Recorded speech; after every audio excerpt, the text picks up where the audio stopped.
duherukana Deva ajyana na nyina gusura Sine n'impanga ze kuri gereza, Sheila na Ntwari bakomeje imyiteguro y'ubukwe bwabo, naho umubano w'Abimana na Turahirwa ukomeje gusagamba. Ubu byifashe bite? Mukurikira umukino. Ariko se Kindigi, mazi uramenagura gutyo ubundi wibuka nta ivomero riri. Nereza se. Ayo mazi urayajyana he wanditse nkiyogera koko? Ngungire hese. Ngo ngugiye. Sanzwe mbyuka ngiye yanditse hatari ku kazi kwisarumara koko yere. Kwisarumara koko, ubundi buhese ujye woze, urandebera di. Herega wikuye agashati uri kwikunyura nk'ugiye kujya gusaba umugeni ngo kwisarumara nta soni. Ariko ubona ndi umwana ku buryo wambeshe uko yiboneye Kindigi. Ariko se here, umuntu ujya gusaba yoga igice cyo hejuru gusa ko yoga umubiri wose. Na Kindigi tujya kwisarumara rero ntiyoga igice cyo hejuru cyose. Arihumura cyangwa nabyo akabireka rwose. Nariko here. Here ni biki? Samwe rwose ndumva itangiye kundya mu maso. Ndakwinginze nsukira utuzi muri iyi base rwose niyo nyugusa. Aho ugeze ntabwo wajya kwiyunyuguriza Kindigi. Iyo nshoreke yawe mahoro byutse ujya kureba. Iyo ujyayo ubundi ugakarabira rimwe na rizima ukareka kubyuka umenera amazi Kindigi. Nyamara urampora ubusa here. Ni impamo rwose wakubwira ko ntaherukana na mahoro. Ngo ntimugira gute? Ntabwo duherukana n'impamo kandi sinkubeshya pe. Cyane ko n'umwana yabyaye atari uwanjye. Utiki Kindigi? Ntabwo ari uwanjye. Kuzihakana amaraso yawe ngo kuko yavutse ari umukobwa ugeze ryari. None se here. Abakobwa nabyaye ntibahagije koko. None se amazi ninangirize kwikarabira nge mu kazi kandi niba utemeye ko ariho ngiye uze tujyana ubirebe. Uwampa umwanya nawe ukoramo ibindi bifitiye abana banje akamaro Kindigi. Reka nigire mu murima nkureke. Gusa ndagira ngo nkumenyeshe ko ninumva wongeye gushodekana na mahoro uru rugo zararusohotsemo. Here waretse kumena umutwe.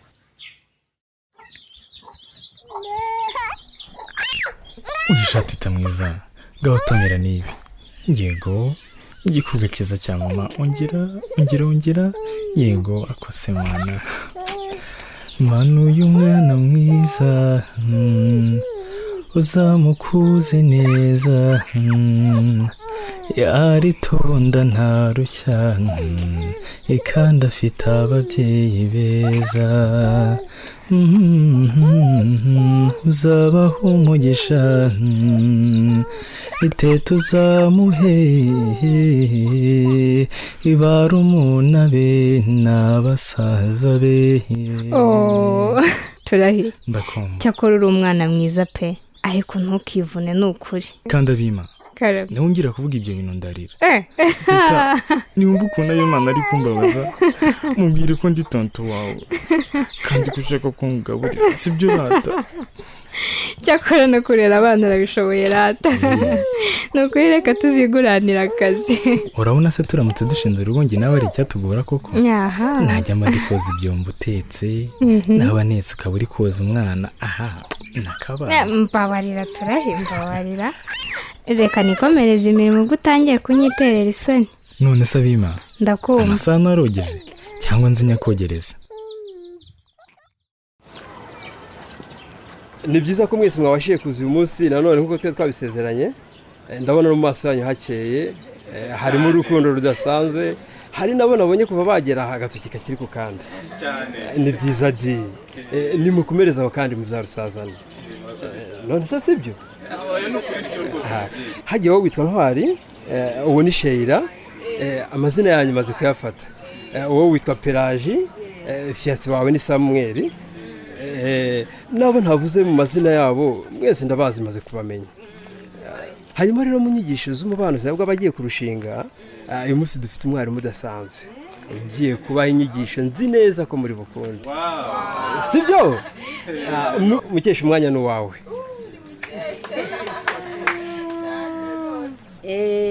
Murakoze cyane kumpa umwanya. Abenshi muri mwe turaziranye sibyo? Nanjye nitwa Mukesha, nkaba ndi umufasha w'ingo ku kigo nderabuzima cya Tekana. Abigishije mbere sinshidikanya ko babahaye isomo rirebana n'ubwishingire bwa kibyeyi, inshingano z'abarugize n'isakramento ryo gushyingirwa. Nibyo cyangwa ndibeshya? Ntiwumva ahubwo ngaho buri wese natubwira icyo yagiye asigarana kizamufasha mu rugo rwe. njyewe icyo nibuka na fiyanse wanjye nuko dufite uruhare rungana mu gucunga umutungo w'urugo no kugena uko ukoreshwa. Ni byiza cyane rwose. Ngaho nawe ditubwire. Jewe namenye ko gushyingirwa k'umugore n'umugabo ari umugambi w'Imana ko nzabana na Ntwari mubereyeho. Byiza cyane. Uwundi nawe tubwire. Jewe icyo numva kizamfasha na sheri wanjye nuko tuzajya dufatira hamwe icyemezo cyo kubyara abana. Umugore w'abana tuzabyara n'igihe tuzababyarira. Amashyi ni ukuri. Murakoze cyane cyane. Murakoze cyane mwese. Hanyuma rero uyu munsi ndashaka ko tuganira ku ngingo yo guteganya imbyaro. Guteganya imbyaro ni iki? Ntawe ubizi se? Habe na kanunu. Hari icyo nzi. Yego Sheila, watubwira? Murakoze. Guteganya imbyaro nkuko njye numva mu byigisha mu muganda n'ahandi ni uburyo bwo guhitamo umubare w'abana bashakanye bazabyara ndetse bagateganya uko bazajya babakurikiza. Urakoze cyane Sheila. Murakoze. N'abandi mwabyumvise? Guteganya imbyaro ni uburyo n'ingamba zose zifatwa n'abashakanye mu guhitamo umubare w'abana bazabyara ndetse n'igihe bazababyarira. Ni ukuvuga ko rero abashakanye bashobora gufata umwanzuro bakavuga ngo urugero tuzabyara abana 5, 3, 2, 4 se hanyuma bakanahitamo kuvuga bati hagati y'umwana n'undi tuzajya dushyiramo intera y'imyaka 3, 4 se uko mubyifuza. Murabyumva? Mbega isomo ryiza riryoshye. Iri somo ntabwo umuntu yarirambirwa pe. None se Mukene? Yego njye mfite ikibazo. Mu by'ukuri ibyo bintu birashoboka? Birashoboka ko abantu bagena ibyo? Ubajije ikibazo cyiza cyane rwose. Rero dushingiye kuko Imana irema umugore yamuremanye ibihe by'isama n'ibitari by'isama. Muri ibyo bihe byombi mwabimenye bitabafasha guteganya imbyaro. Cyane by'isama n'ibihe. Guteganya imbyaro rero habamo inzira ebyiri. Hari inzira y'imiti n'ibikoresho nk'inshinge, udupira, udukingirizo, ibinini, kwifungisha burundu ku bagore no ku bagabo n'ibindi. None se ubu buryo buboneka Mukene? Umva amatsiko abishe ubu rero butangirwa mu mavuriro ya leta. Mwareka noneho tugakomeza kuko uburyo bwo ni bwinshi sibyo. Hakabamo kandi n'inzira y'uburyo bwa kamere bwo guteganya imbyaro. Dusangamo ngo bwa kamere bwa kamere rwose. Wihangana amatsiko arashira mu kanya gato.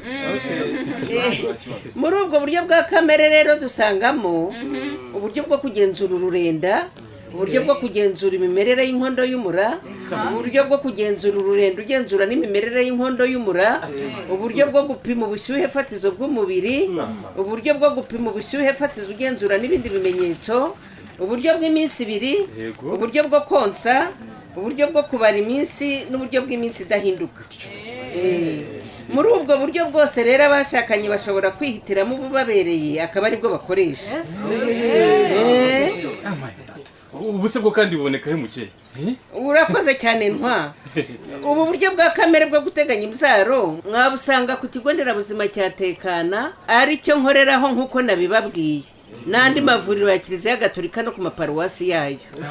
Munyihanganire mfite ikibazo cy'amatsiko Mukene. Baza rwose. Uburyo bwa kamere bwo guteganya imbyaro ni iki?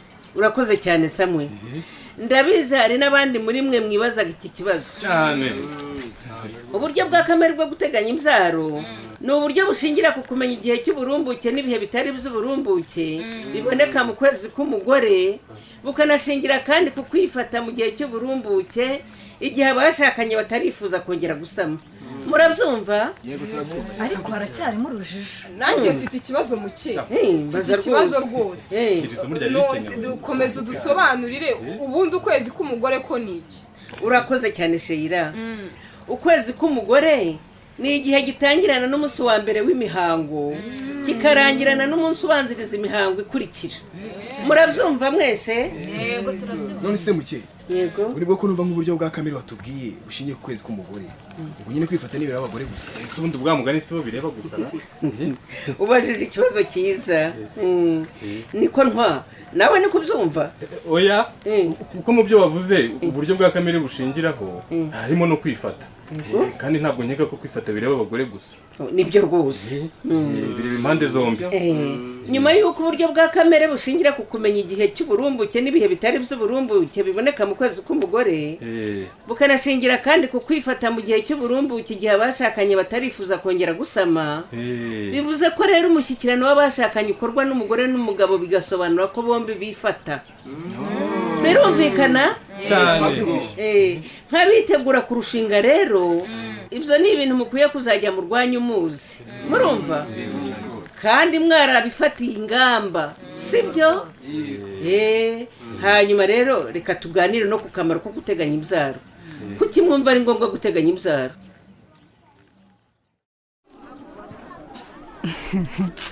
ko nabareba byiza cyakora uyu mukobwa neza neza ni wowe gusa reka uzi ko nubwo ataramera amenyo ariko ndi kubibona nkabona ko azaseka neza nkawe agagabanya amakenga debe nukuri si amakenga ko papa Joella na Brian ahubwo uranyibukije di uzi ko ubushize nzana na mama akanya kabaye gato kubera no guhimbarwa nkibagirwa no kuvuga ku mazina yabo ewe ukuntu wari wiziwe byo ntabwo wari kubyibuka David we gusa humura narabizi uyu mukobwa yitwa Kamanzi Joella naho musaza we ni Manzi Brian ngo nayo gusa se ntabwo bishoboka sine hanyuma se ni gute wita abana banjye amazina hakaburamo iryasi iriheze David se oya murenze ariko David rwose urasetse ese uretse no kuba nari nibereye muri Rwishi se iryo zina ryawe rindi igihe nari kuryibuka ntabwo bishoboka rwose kwiki wagombaga kumpamagara nkari kubwira yewe ariko abagabo murikunda koko ubwo se kuba ntaraguhamagaye nuko ntabishatse kuba ntarahamagaye Sheila se byo nuko ntabishatse David ububabare nari nifitiye n'ukuntu inda yari imaze iminsi nkuruga waranze no kuza kumusura kuko mbabarira umbwire urumva nari gutekereza ibyo ngibyo koko ugute ndabona ari gushaka no kundusha uburakari ntabo kurusha se uzi n'ikindi sine ni igiki reka nigendere nakubwira iki David nakubwira iki genda ndagiye nyine n'amafaranga narinzanye ngo usigire nta kintu usigiye kuko ndabona nshobora no kuzisanga ndi kurerera rubanda ngo iki Dave numvise se ariko ubwo ko kuri mugabo iki David umugabo udashaka kurerera rubanda sawa nta kibazo ariko nakubwira iki genda ujyane n'ibyo byose n'amata wambwiye wari wazanye yajyane Imana yampaye izi mpanga izanazibeshaho David gusa urakoze nta kindi urakoze kunkomeretsa bwa kabiri ari njye nawe ninde ukwiye gukomereka koko sine ariko genda uvana amagambo mwagiye mureka kwigira imbabare kandi ari mu banyamakosa cyore kuba se sinajya kwita amazina abana be ntakiremo amazina ya Devu iyo yaba impamvu yo kutabitaho uku gusabana kw'abimana na turahirwa ko kuzabyara iki Sheila na Ntwari bo bakomeje kwiga umubano naho ubutaha